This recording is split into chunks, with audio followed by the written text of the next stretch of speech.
Hello, it's time for our study in prophecy end times in the book of Revelation.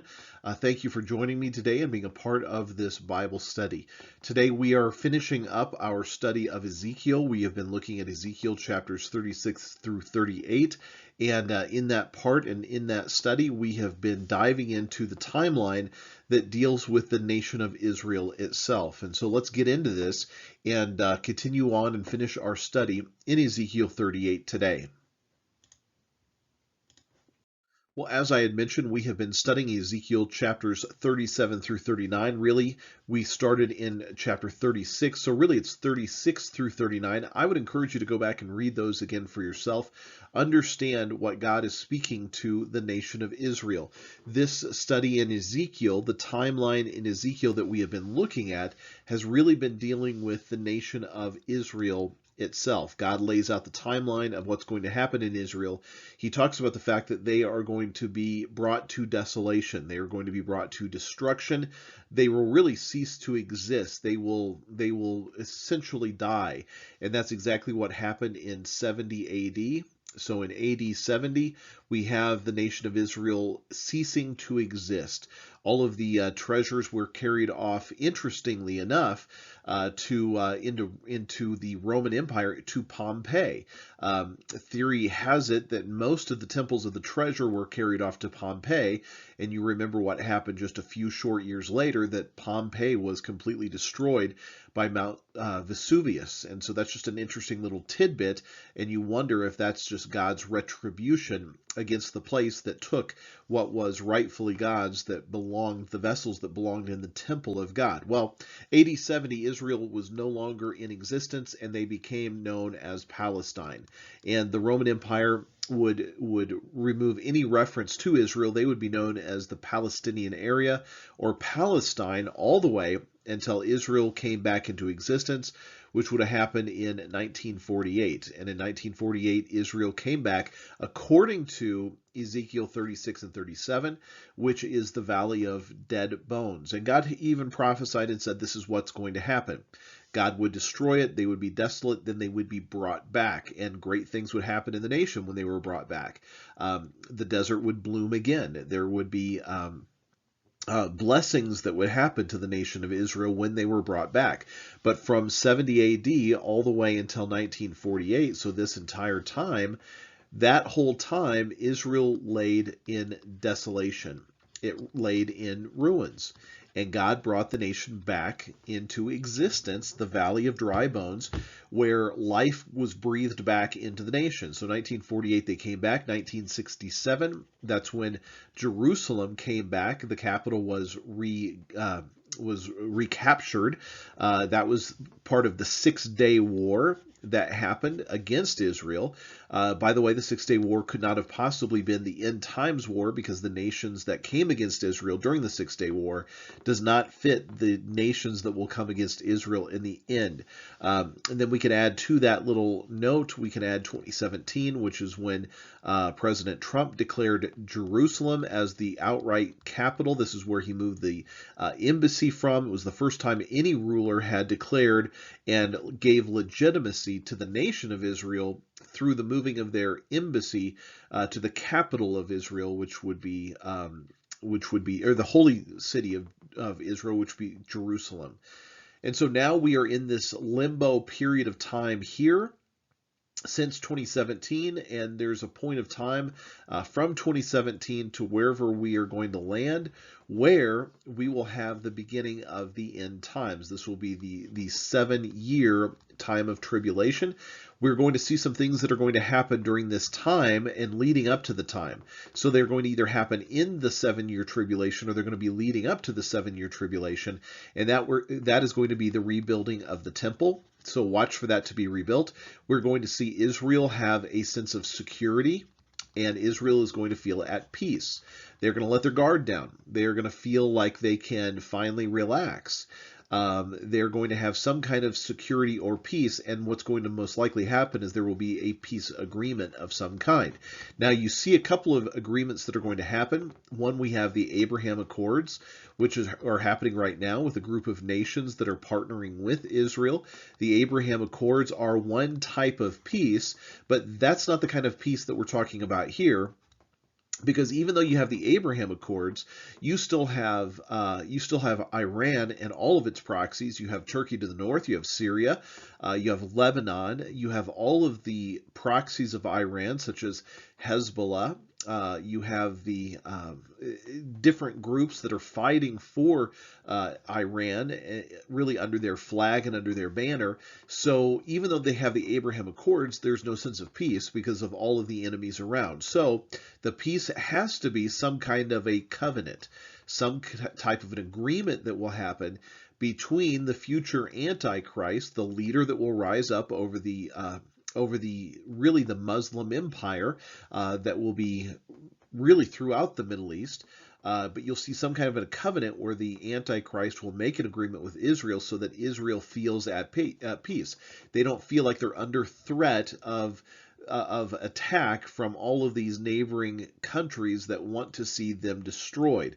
So they will let their guard down when they have the covenant. So the Abraham Accords is not the peace agreement that Ezekiel talks about. It's not the peace agreement that Daniel talks about. It's something completely different. Now, this is a good thing. The Abraham Accords is a wonderful thing, but it is not the end times covenant where they will feel peace. It could be a group of nations that they will have good trade relations with, and they will live in harmony with, but it is this covenant that the Antichrist, the ruler of the beastly empire, this is the one that we're going to be looking for. So the two things that you can keep your eyes on are the temple and the fact that we will feel secure and at peace in the nation of Israel. When that happens, you know that somewhere along the line, in that 3.5-year mark of the 7-year period of tribulation, according to the book of Daniel and according to Matthew, there will be an abomination of desolation. Now, Daniel completely lays this out when he talks about in the book of Daniel that the Antichrist will break the agreement. He will break the covenant. That's the abomination of desolation event that is going to occur. So Israel will feel at peace. The Antichrist and the beastly empire will come against Israel, and then in that 3.5-year mark, they will stand in the temple of God doing an abominable act. It will be the abomination of desolation event, and this is what is called, this period of time will be called Jacob's trouble. This is the period of time where Israel is feeling the most intense pressure, the most persecution, the most deaths and destruction, the time of Jacob's trouble, until we have the time of the end. And the time of the end right here is where we have the Lord intervening. So the Lord will intervene through the Lord's return. He will return on the Mount of Olives. The same way that he ascended is the same way that we will see him descend, and that is according to the book of Acts. In the book of Acts, you see these angels saying to the disciples that are there, don't worry, the same way you saw him go is the same way he's coming back. The Lord will return, and when he returns, he will set everything straight. Everything will be done according to him at the very end. Well, let's finish up the book of Ezekiel chapter 39. And I want to bring into this discussion today also Romans chapter 11, because it's going to tie in with how we are understanding what is the nation of Israel and how is this all going to play out in the end. So we're going to tie it into Paul's writing in Romans chapter 11. So we've been looking at what are the nations that are described in the book of Ezekiel. Well, there are the nations of Magog, Meshech, Tubal, Persia, Cush, Put, Gomer, Togarma, or sometimes it's Beth Togarma, and Rosh is added in the King James Version and the New King James Version. So what are those countries? Well, you can see these on the screen, what they are. You can see that in Meshech, in Tubal, in Gomer, and Beth Togarma, these are all modern-day Turkey. So these are the lands of Turkey. That is the region that we have as modern day Turkey. That was also formerly Turkey was the Ottoman Empire. It was the last great Muslim empire. And by the way, that's what they want to see restored is the Ottoman Empire. That's the goal, and that's President Erdogan has openly said so. In Turkey. He wants to remove it from secular Turkey back to the Ottoman Empire, back to the reign of the Muslims, the caliphate that would be coming out of that. Magog is what we have seen as the Stan nations. Those are the areas of Kazakhstan, Uzbekistan, Turkmenistan, Afghanistan, Pakistan. Then we have Persia. Persia is modern day Iran. One of the biggest threats, if not the biggest threat, to Israel right now. And then you have the countries of Cush and Put, which are both African areas. The nations of Cush are the modern day Sudan and Ethiopia. And then you have the nations of Put, which is Algeria and Libya. And those are the African nations. Libya. Okay. I think there's just an A. Okay, Libya. So those are the nations that are surrounding Israel. Now, what we have looked at is this, that you have Israel and you have them surrounded by enemies to the north, you have enemies to the west, and you have enemies to the south and to the east. So Israel is completely surrounded. Now, all of the focus is on Israel. This is really the key. Israel is the countdown clock. It is God's timepiece when it comes to the end times events. Everything centers on Israel, and to God, Israel is the center of the world. Now, Israel is a small little country, but it garners the most attention around the entire world. Most of the world focuses in on Israel and the events that are happening around Israel. Now, the King James, the New King James, we also have the nation of Rosh, and you can see that on the screen. That is modern-day Russia. So what you have in this is what we have talked about. You have the Muslim coalition, and then you have with the Muslim coalition or the Muslim empire, you also have added into that, you have plus the nation of Russia. And it's interesting because we have seen and we are experiencing stories around the world today where the power of the Muslim influence is growing greatly. Now, you can see this happening as a worldwide phenomena around every nation around the world, that there's getting more and more of a stronghold. And so you could see that this would be the vessel for the Antichrist to really influence every area around the world. We even see this in our own country. We are seeing even people in politics, the so-called squad in politics, who are anti-Israel, who are pro-Muslim, and what you're seeing is the influence of the Muslim empire around the world. I was just reading a story in the news just a little bit ago, and the story in the news was talking about how German cities in Germany will soon evoke the sounds of the Islamic Middle East. And so according to demands from Islamic organizations sponsored by the Turkish government, the city of Cologne, Germany, once that was a stronghold of Christianity, it has authorized mosques in the city to begin sounding Muslim calls to prayer over outdoor loudspeakers. And this is, they're saying this is in response to inclusion. We want to have diversity and inclusion, a multicultural city, but what they're doing is they're normalizing Islam in Germany, and they are taking this idea of multiculturalism into really uncharted territory. Cologne is famous for its cathedral, the largest Gothic church in Northern Europe, and now you will begin to have in the country, more than 3,000 mosques in Germany, and they will also begin to publicly call Muslims to prayer. So what you're beginning to see is that German towns and German cities will start to evoke the sounds and the images of the Islamic Middle East. And so what you're seeing with stories like that is the growing influence of this Muslim coalition and this Muslim empire that is not just isolated around the Middle East, it is moving into other parts of the world, and it's influencing and having effects upon other parts of the world. And so you can see how this empire will spread. It will not just be a Middle Eastern empire, though that will be the main focus. The main focus of the end times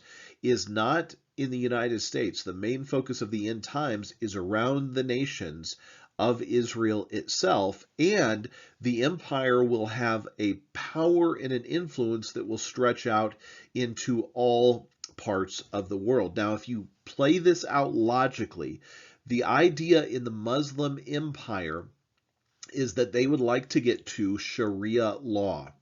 Now, Sharia law, getting into and influencing societies, is where you could see easily a mark of the beast coming into play. The mark of the beast coming out of Sharia law will be if you do not bow down to Sharia law, if you don't bow down to the Muslim empire, if you don't do what they say, if you do not take the mark of this beastly system, then you cannot buy or sell. Now, many people think, well, the vaccine is that. No, it's not. It's not even close to being that. Many people think that it is a financial system, a computer chip. It's not. Those could be possibly used. I think the vaccine is getting people ready. It's preparing people to just go along with and do whatever the government says to do without thinking, without critical thinking, conscience, and conviction. They will just do what the government tells them to do. That's paving the way for when the beastly mark comes into play, that people just willingly take it. The reason it can't possibly be the vaccine, or it can't possibly be anything that we see around us today, is because it is the mark of the beast. We haven't seen the rise of the beast. You can't have a mark without the rise of the beast. So when the beastly empire, when the beast comes into existence and is on the scene, then the stage is set for whatever the mark is going to be. Now, the mark refers to, and we'll get into this when we get into the book of Revelation, but it refers to and it's connected to the worship of the beast. You cannot take the mark accidentally. You can't just make a mistake and get the mark. It is a purposeful decision connected to the worship of the beast, and the beast has not been revealed, so there can't possibly be a mark of the beast without a beast being on the scene. So that's just logically thinking about how these things work. We will look at this more in depth when we get into the book of Revelation, and that'll be an interesting conversation and discussion. And I think that your eyes will be opened in many ways to what the mark actually is, or what it possibly could be. Well, with that said, let's just finish up the book of Ezekiel 39, and let's next time then move on to the book of Revelation. So let's finish this up. So we left off at chapter 39. We read verses 11 through 13. I want to read this again just as a recap. Here's what it says, and then we'll read the rest of Ezekiel 39. On that day, and what is, let's remind ourselves, what is the day? On that day, that is the day of the Lord's return. On the day, the Lord's return, I will give Gog. Now remember, who's Gog? That's the Antichrist. On the day of the Lord's return, that is God saying this, on the day of the Lord's return, God will give the Antichrist a burial place there in Israel. So the burial place will be in Israel. It will be in the valley of the travelers east of the sea. So if you think of the nation of Israel, think of the shoreline of the nation of Israel. So you have Israel, and so think of the shoreline. This would be the sea. This will be the burial place will be the valley of the travelers east of the sea. Well, what was known as the place that was east of the sea, if you had Jerusalem, who was over, and this is not, not completely accurate where I'm drawing these things, so I'm just drawing it, sketching it for our own study's sake. But what is the place east of the sea? Well, it has to be to the east of the sea. That is most likely going to be this area, which this area here is going to be Tel Aviv. Now, what is Tel Aviv?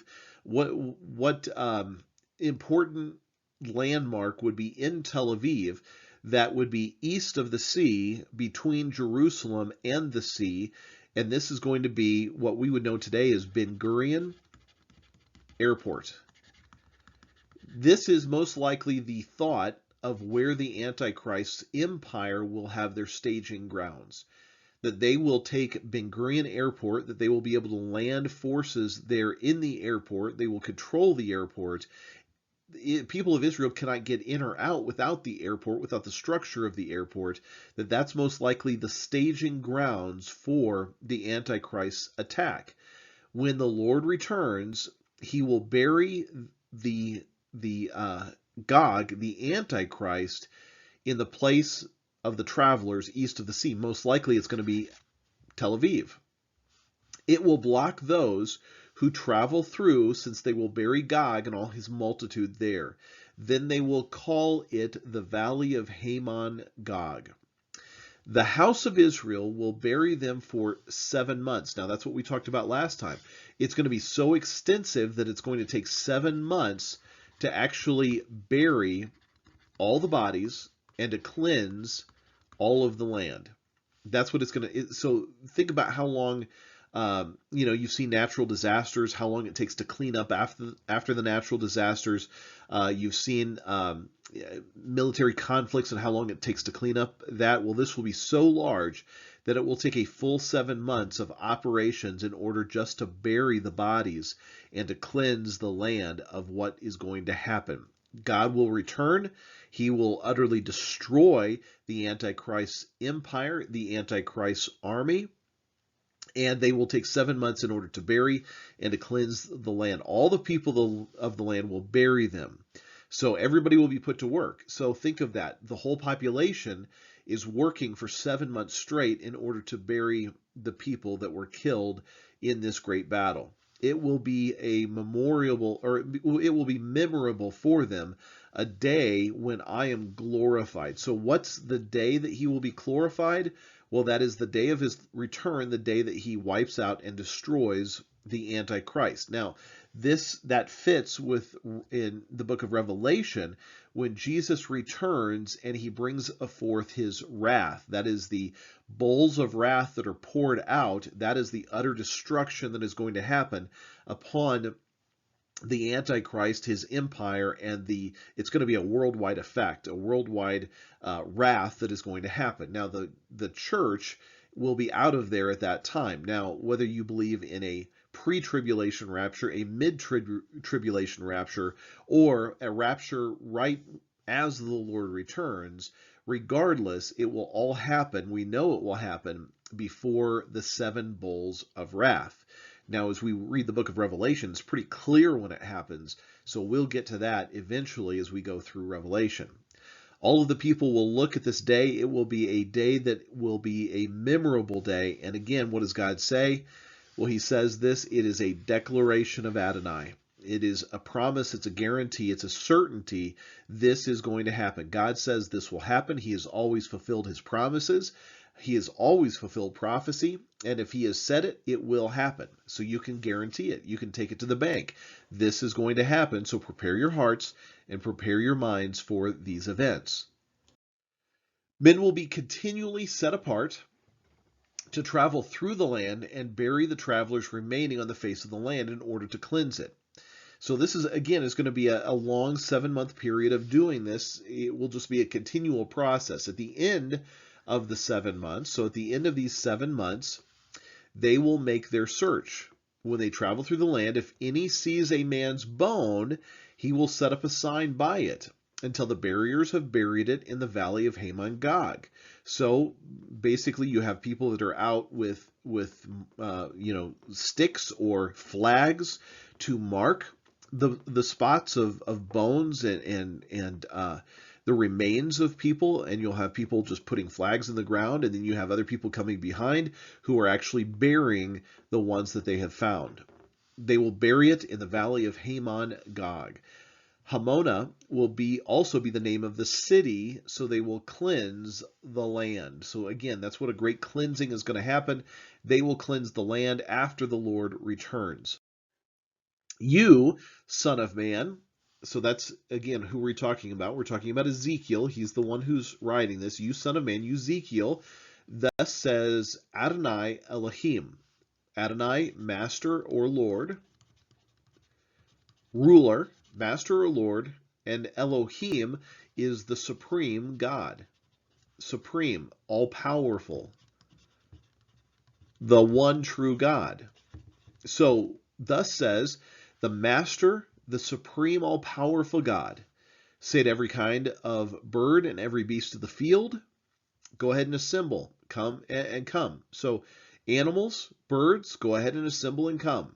Gather from all around to my sacrificial feast that I have prepared for you, a great sacrifice on the mountains of Israel. You will eat flesh and drink blood. Kind of a gross sight to think of, but God basically says, I'm preparing a feast for the animals that I have created.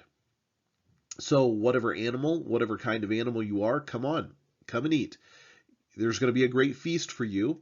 Verse 18, you will eat the flesh of mighty men.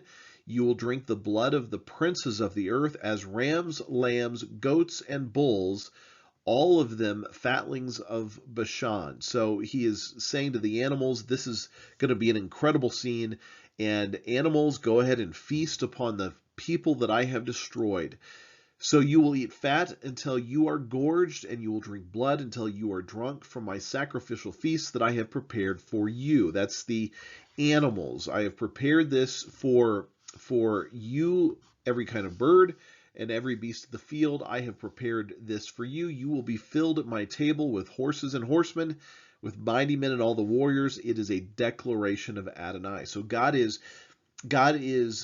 feeding the animals as a result of this great battle that is happening. He still cares about animals. He cares about them being fed, and he is showing the utter destruction that's going to happen, that they are going to be able to feast upon at the end times. Again, these end times being at the end of that 7-year, not a very straight line, but into that 7-year tribulation, where you have the Lord's return, and that which, again, corresponds to the wrath of God out of the book of Revelation. So the wrath of God, the bowls of wrath, the Lord's return into Israel, and that is where this destruction will happen, and so much so that he's even going to feed the animals. Verse 21, I will put my glory among the nations. All the nations will see my judgment, and that I will execute, and my hand that I will lay on them. So something is happening here that, the world does not just stop. It does not just end at the time of the Lord's return, because the Lord has, the church has been removed. So the church, which is the bride of Christ, has been removed. The Lord has returned. And again, when does that happen? Well, there's debates upon when that happens. Is it a pre-tribulation rapture where the church is removed? Is it a mid-tribulation rapture? Is it a post-tribulation, or what I would rather say, not post-tribulation, but is it a pre-wrath rapture? Because we don't know exactly when that's going to be. So a pre-wrath means the church is removed prior to the wrath of God. The Lord returns and the Lord pours out his wrath. That does not mean that all of the world will cease to exist at that moment, because we know that after the Lord returns, so at the point in time, you have the 7-year mark, you have the 7-year tribulation, you have the Lord's return over here. We also know that Jesus sets up his 1,000-year reign, his 1,000-year rule, and that happens on the world as we know it today. So the world does not cease to exist. People do not cease to exist at that moment. They will still have to make a decision for God. They will still die. They will still go on existing, because he has not wiped out the world. He says, though, that all of the nations, after this event where the Lord returns and his wrath is poured out, all of the nations will see my judgment that I will execute, and my hand that I will lay on them. So the world is seeing this. The world is experiencing this. The world will know when the Lord returns. The world will see the fact that God has brought wrath. The Lord will see Jesus for who he is. And in particular, the house of Israel will know that I am Adonai, master ruler, Lord. I am Adonai, their God, from that day onward. So they will know, the house of Israel will know from that day onward. So we're going to talk about the house of Israel. What then is the house of Israel? Israel today is a very secular nation. It's a very pagan nation in the things that it's allowing and the things that it's doing. It is very anti-God in the majority of the nation, yet the entire nation, the house of Israel, will know that God is their God, that Adonai is their God. They will know it from that day onward. The nations will know that the house of Israel went into exile for their iniquity because they broke faith with me. So I hid my face from them, and I gave them into the hand of their enemies. All of them fell by the sword. I dealt with them according to their uncleanness and transgression. I hid my face from them. So now you're getting a sense of why God is doing this. And the reason God is doing this is, if you think about what has happened in the timeline, that God restored Israel in 1948, Israel has not ever truly returned to God.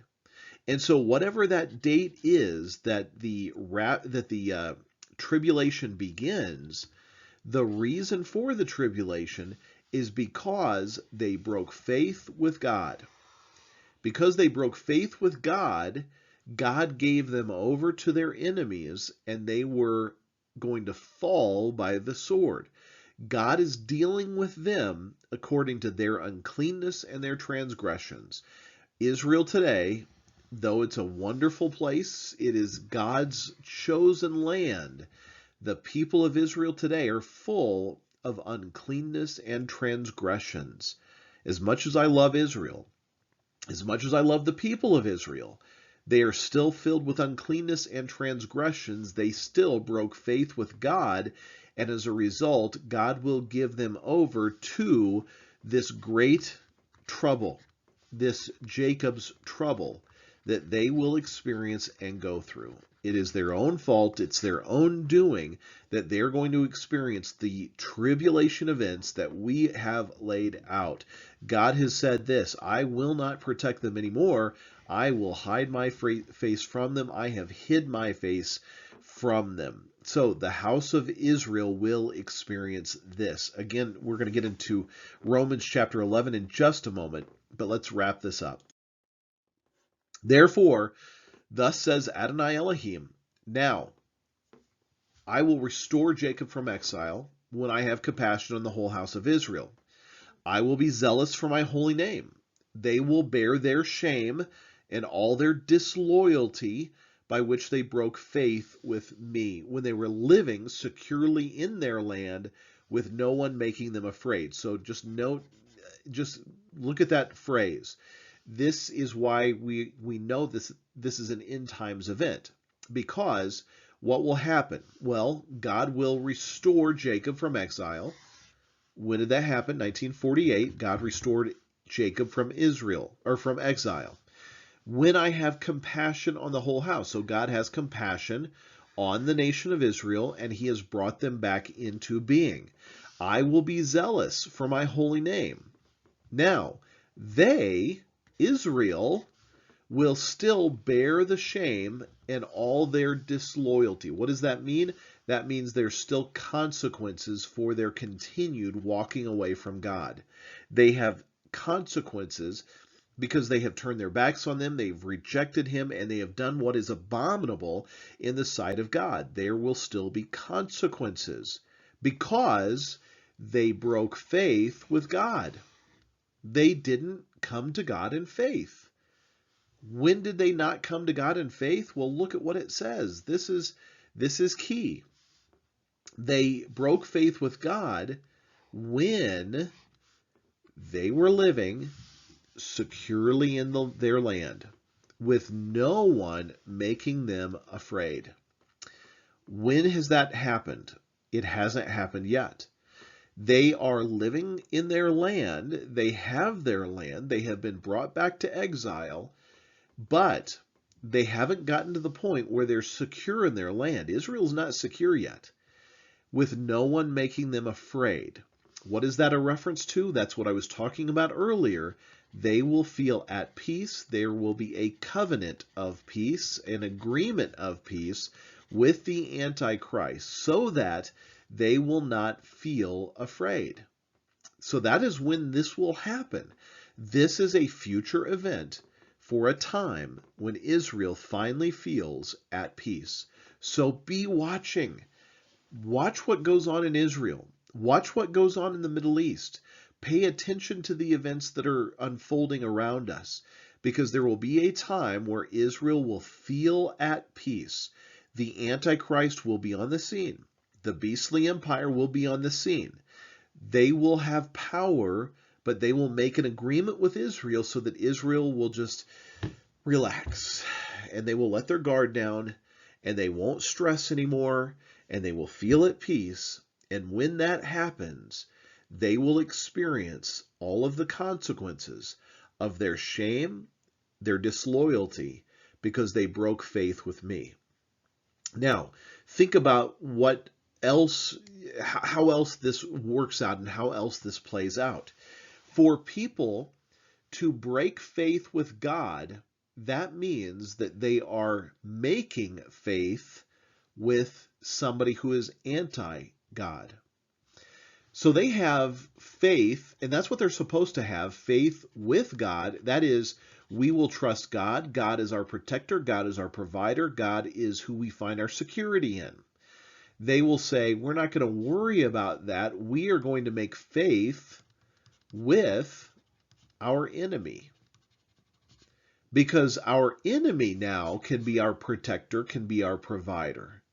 When they turn their backs on Yahweh God, Adonai, Elohim, when they turn their backs on him and they turn toward faith or covenant with their enemy, that is the same as breaking faith with God.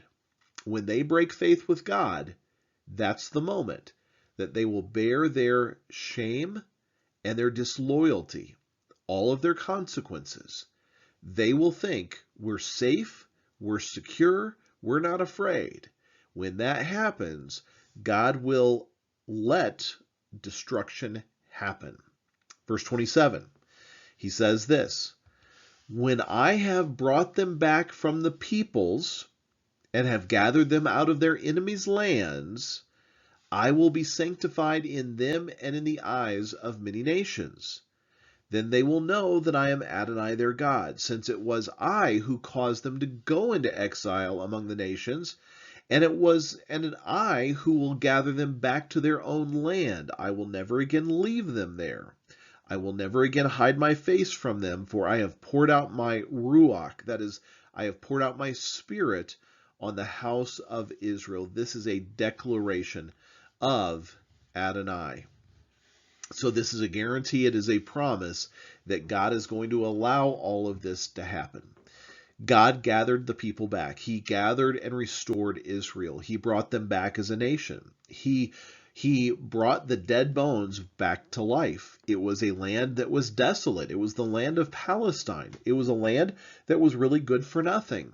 But God brought them back. When he brought them back, then he expects them to walk with him by faith, to trust him, to let him be the protector and provider of the nation, to turn their hearts to him. But they have not turned their hearts to him, and they won't. They will turn their hearts to a covenant and faith agreement with an enemy that cannot be trusted. And when they do that, that's when destruction will happen. And that's the picture of what's going to go on and what is going to happen in the nation of Israel according to the book of Ezekiel. Now, I want to turn to Romans chapter 11 and look at some of the parallels that Romans chapter 11 is going to talk to us about. So we're picking it up in Romans chapter 11, and the reason I'm throwing this in is because this is more about the nation of Israel. Now remember, Ezekiel is the timeline of God when it comes to the nation of Israel. Daniel's the timeline dealing with the Antichrist, the beastly empire, and we've seen that through the book of Daniel. Jesus gives the timeline for the disciples, what it means for us as followers of Christ, and what we should be looking at. And then the book of Revelation talks about the church age. It talks about the overall plan, the heavenly view of what's happening at the end times. So if you interlay all of those events, you see a wonderful timeline of all of those things when they come together in that great convergence of events that happens between Israel, the Antichrist and the beastly empire, the disciples of Christ, and the view from heaven of what's going on. So Romans really picks it up here, and it's going to talk about, again, the nation of Israel. And I want to pick it up with what Paul says. Paul is talking in the nation or talking in chapter 11 about the nation of Israel not being rejected. God has not rejected his people. He says that at the very beginning of chapter 11. He says, I say God has not rejected his people, has he? May it never be. He talks about the fact that he is an Israelite. He loves the nation of Israel. He loves his brothers and sisters in Israel. God has not completely rejected them, right? Well, then what's going on? Why has all of this happened is essentially what Paul is saying. What then? What Israel is seeking, it has not obtained. So what is Israel seeking that it has not obtained? Well, Israel is seeking after salvation, and it has not obtained it because it rejected the Savior when he came. It did not recognize the Savior, did not recognize Jesus coming on the scene as the Messiah. What Israel is seeking, it hasn't attained. But who attained it? Well, the elect have obtained it. Now, what is the idea of the elect? The idea of the elect are the disciples. The elect are, and I'm not talking the 12, I'm talking about you and I, the disciples, the followers of Christ, the Christians are the elect. It's the ones who have received by faith the work of God in their hearts and in their lives.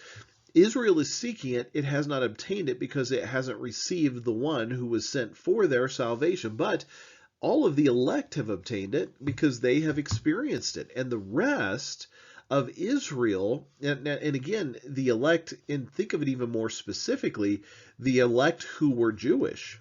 The Jewish elect, or what we know as Messianic Jews, are the ones that have really received it. They are the ones who their countrymen are, what he says next, they were hardened. Their hearts were hardened. They did not hear it. They did not receive it. They didn't recognize their time of visitation when Jesus was there. Just as it is written, God gave them a spirit of stupor, eyes not to see, ears not to hear. So God, he says, until this very day has not revealed it to them because their hearts were too hard. They just didn't want it, and God didn't soften their hearts. David, their king, David, back 1,000 years before the time of Jesus, David says, let their table become a snare and a trap, a stumbling block and a retribution for them.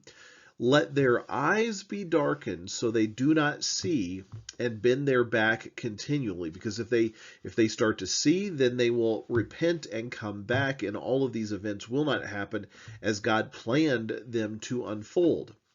Paul says, I say then, they did not stumble so as to fall, did they? May it never be. But by their false step, salvation has come to the Gentiles. Because Israel did not receive it, the message went out to the Gentile world to provoke Israel to jealousy. And so again, from the time of Messiah, Jesus, until, and most scholars, there's a debates upon when exactly was he born. Most would put it around the year 3 BC, and then around 30 BC is when Jesus 30 AD is most likely when Jesus was crucified, when he died. Jesus was on the scene, and he was doing ministry from about 27 AD for 3 years, 3.5 years, so 26, 27 AD, something like that.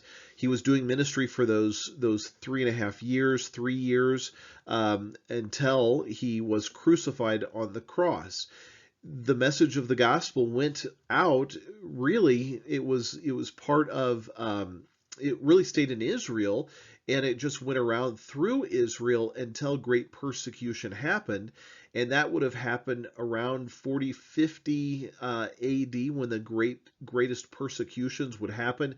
Really, with the killing of Stephen, the stoning of Stephen, that really sent the church scattering.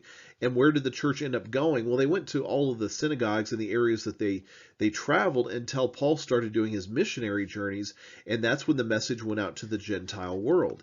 And that started to the Gentile world, and it exists all the way to today. It went there, and the Jewish people had rejected it. So their false step salvation has come to the Gentiles. So the Jewish people missed it. They did not receive it. So guess who got to receive it? The Gentiles.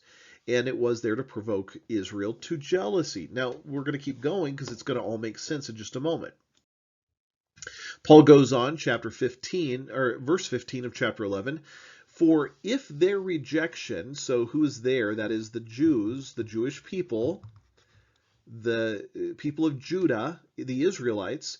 For if their rejection leads to the reconciliation of the world, so because they rejected it, the whole world was able to be reconciled. It did not stay in Israel. If they would have received it, then the message of the gospel would have never gone beyond the Jewish people. It would have never gotten out of the borders of Israel. They would have just kept it as a nation. It was theirs exclusively. It was their right. But because they rejected it, it went into all the world in order to have reconciliation of the world. What will their acceptance be but life from the dead? So if their rejection leads to the reconciliation of the world, what would the acceptance of the Jewish people? Well, it would give them the opportunity to go to become alive, life from the dead. That means born again. If the first fruits, that is the Jewish people, if the first fruit, that was the Jews, the Jewish people, if the first fruit is holy, so the whole batch of dough. And if the root is holy, so are the branches. Now here's the metaphor he's going to use. He's going to use this branches. So I want you to picture it like a stump that is cut off, that has roots that are going down deep, and this is called faith. And there are branches that grow out of the stump of faith, the tree of faith. And the branches represent natural branches that were going to be cut off. So he's cut off the branch. And there were wild olive branches. There was a wild olive tree over there. That's you and I. If it's grafted in among them, so let's take a wild olive branch and let's graft it in. And you probably know what the process is of grafting, but grafting is they cut a notch in the tree. They put the wild branch into that notch. They tie it together, tape it together, keep it together, and it will eventually grow together. So there's a wild olive tree. If it's grafted in among them, among the natural branches, and became a partaker of the root of the olive tree with its richness, do not boast against the branches.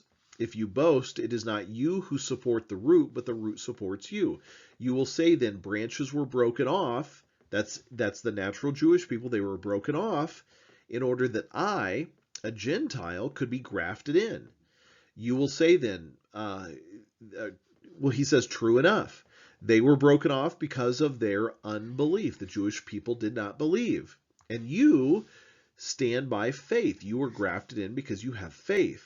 Don't be arrogant, but fear, for if God did not spare the natural branches, neither will he spare you. So God is the one in control of this. So what is it saying? It is saying that this is the picture of Israel, the true Israel. The true Israel is not a country. The true Israel is not necessarily a person. The true Israel is people with faith in Christ. That's the true Israel. The land of Israel is God's promised land. It's God's chosen land. He loves the land of Israel. But the real Israel are people who have faith in Christ. Both Jewish people with faith in Christ and Gentiles around the world who have faith in Christ. When you have faith as a Gentile, you're grafted in to the natural tree. The people who really follow Jesus, who are Jewish Messianic Jews, they're already part of it. They're the natural branches. Look at what Paul continues to say. Notice then the kindness and severity of God. Severity toward those who fell, but God's kindness toward you. If, now he throws this if, that's a good if in there, if you continue in his kindness. If you don't continue in his kindness, if you reject God, you say, I don't want anything to do with God, you reject his kindness, you too will be cut off.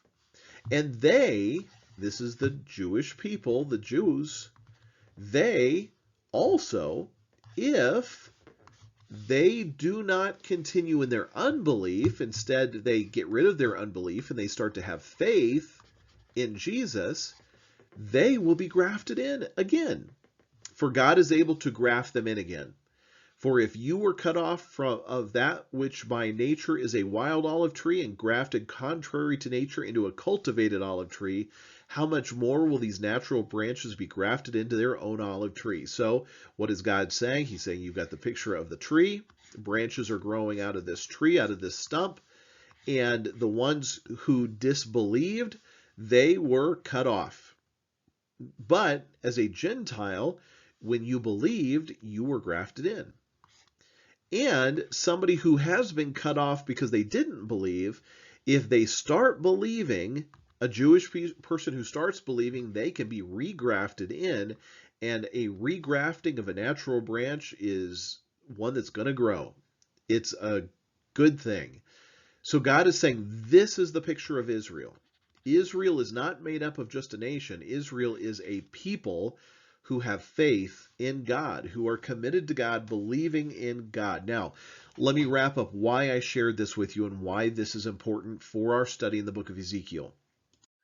So let's get to the summary. This is why I'm bringing all of this up. Paul is going to finish it out this way, and this is why it's important to the book of Ezekiel. So Paul says this in chapter 11, verses 25 through 27. Paul says, "For I do not want you, brothers and sisters, to be ignorant of this," look at the word, he says, "of this mystery." What is the mystery? The mystery is the nation of Israel. The mystery is who are the true members of Israel. The mystery is the things and the events that will happen in the end times. That's the mystery. The mystery is what is the true nation of Israel. The mystery is the end times events. Paul says, I don't want you to be ignorant of what's really going on behind the scenes, lest you be wise in your own eyes. Don't think you have it all together, because God is going to unveil this. He's going to reveal it to the generation who comes to the end times events. We will start to understand it if we are that generation of the end times. And I think that we are starting to understand it more and more. So here's what he says. Here's the mystery, that there is a partial hardening that has come upon Israel. What does that mean? It says that in Israel, there is a partial hardening. What is the partial hardening? Well, the partial hardening is this, in my opinion. It's partial because there is a belief in many Israelis, there is a belief in God. Now, they believe in God as Adonai. They believe in God as Elohim. Those are just two different names for the same God. They have different descriptions. Adonai means master, ruler. Elohim means all-powerful, supreme God. They believe in Yahweh. They would never use the name Yahweh because that's a sacred name, but the name Yahweh, which means I am, it's what God reveals to Moses. The name I am means the covenant-keeping God. There's multiple descriptions of who God is, multiple names that are given, but it's all referring to the same God. They have a belief in God. Many of them do in the nation. That is the partial part. The hardening part is they don't believe in Jesus. So they are hardened to Jesus, but they are partially following the true God. They just have rejected his son Jesus. That is the partial hardening. Now, the partial hardening has come upon Israel until. Now, this is a key word, until. In fact, you could do a word study on the word until when it relates to the end times, and you will be amazed at some of the until statements that God uses as prophetic markers when it comes to understanding his word. There's a partial hardening that has come upon Israel until, notice this, until the fullness of the Gentiles has come in. So, Israel, from the time of Jesus himself, the Messiah, who came, again around that 3 AD mark, or I'm sorry, 3 BC, who died crucified in around 30 AD. Paul went out and did his missionary journeys starting probably late 40s, early 50s AD. So around 50, let's just assume around 50 AD, that's when the church really spread out to the Gentiles around the world. So he's saying that there will be a hardening. So Israel was hardened to Jesus from that moment until the fullness of the Gentiles has come in. The fullness of the Gentiles. Now, what does it mean? The fullness of the Gentiles has come in. Well, and this is going to be a key point in time. Israel will be partially hardened until the fullness of the Gentiles has come in. So it could mean a couple of things. One, it could mean this. The fullness of the Gentiles could mean the gospel has gone out into all nations. All people have had a chance to hear the gospel message. We can do that through technology. We do it through the sending of missionaries. But that could be the fullness of the Gentiles, where all of the world has had the opportunity. There will be great times of salvation. According to Jesus himself in Matthew 24, there will be a great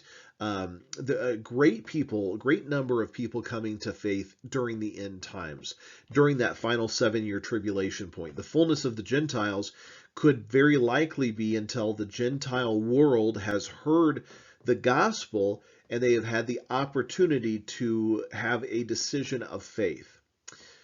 The fullness of the Gentiles could also be until the fullness of the Antichrist Empire comes into full fruition. That could also be the fullness of the Gentiles. I tend to lean and think that it has to do with the fullness of the Gentile world having the opportunity to receive Jesus, but it could maybe mean both. A lot of times in Scripture, things can mean more than one thing. So there could be multiple things. And it could be even more than that, the fullness of the Gentiles. We don't know exactly what the fullness of the Gentiles is to complete understanding, but we have different ideas and opinions and theories. Israel will be hardened until the fullness of the Gentiles has come in. Now, what will happen after that point where the fullness of the Gentiles has come in? Well, at that point, it says this. In this way, all Israel will be saved. So, all Israel will be saved will mean multiple things again. One, all Israel meaning saved will mean what is the true Israel. Again, the true Israel is not made up of just because you're born with some nationality. True Israel are people who have come to faith in Christ and have given their heart to Christ. When you become a person of faith, you are grafted into the true Israel. You become Israeli, really, when you accept Jesus by faith. So, all Israel will be saved. That means when all of the Gentiles have had the opportunity, then all of the possible people who will accept Christ have received him. They have come to him by faith. They will have had the opportunity to be saved. Number two, so that's possibility number one. Possibility number two, another very likely possibility is that there will be a great revival in Israel itself. That people in Israel will turn and repent, and there will be a great coming to Jesus in the country of Israel, along with people being grafted in and becoming a part of the true Israel. So that's number two. So when the fullness of the Gentiles has come in, meaning when it has come to the conclusion, when the ultimate opportunity for the Gentiles, the fullness of the Gentiles, when that comes in, then Israel will be saved, as it is written, the deliverer, who's the deliverer? Well, that's Jesus, shall come out of Zion. He shall turn away ungodliness from Jacob, and this is my covenant with them when I take away their sins. So lay that on top of the Ezekiel timeline, and if you put them together, the Ezekiel timeline, you have Israel ceasing to be in 70 AD, Israel coming back into existence in 1948, as God promised in Ezekiel 36 and 37. You have Israel starting to be regathered, 1967. You have them regaining Jerusalem. That comes in 1967. Some point in time, the beastly empire, the Antichrist Empire, will come into existence, and they will come against Israel. Israel, though, will have a peace agreement with them. They will let their guard down, and the Antichrist will make a covenant of peace with them and break the covenant and come in and attack Israel. Now, when will these events occur? Well, it will occur when the fullness of the Gentiles has come in. When is the fullness of the Gentiles coming in? I don't know. When the whole world has had the opportunity to hear of Jesus. Now, right now, as it stands, there is a large percentage of the world's population that has never had the opportunity to hear the gospel. There's a large percentage that have never had either missionaries come to them or have had access with technology to hear the gospel. Those numbers are changing quickly, and I believe they can change quickly because of the technology we have to be able to communicate on a worldwide level. At some moment in time, we are going to see the fullness of the Gentiles beginning to come in. So, in conclusion, to conclude all of this, these thoughts, God is in control. God is orchestrating all of this behind the scenes. So we can look for three things to be happening. One, we can look, well, four things to be happening. One, we can look for the gospel message going around the world. When is the fullness of the Gentiles going to be complete? When has the whole world had the opportunity to hear the gospel? When has technology been improved to the extent that the whole world can have access to the message of the gospel? You look at what Elon Musk is doing right now with his not only SpaceX and Tesla, but his Starlink program, where he is really putting satellites into space so that the whole world can have internet access through the satellites at all time around the entire globe.